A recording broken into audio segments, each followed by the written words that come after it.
श्रीगणेशाय नमः।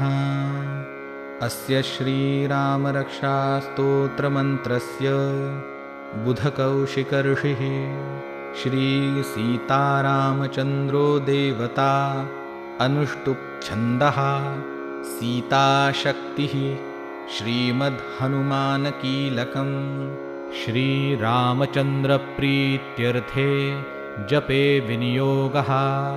अथ ध्यानं ध्यायेदाजानुबाहुं धृतशरधनुषं बद्धपद्मासनस्थं पीतं वासोवसानं नवकमलदलस्पर्धिनेत्रं प्रसन्नं वामाङ्कारूढसीतामुखकमलमिलल्लोचनं नीरदाभम् नानालङ्कारदीप्तं दधतमुरुजटां मण्डनं रामचन्द्रम्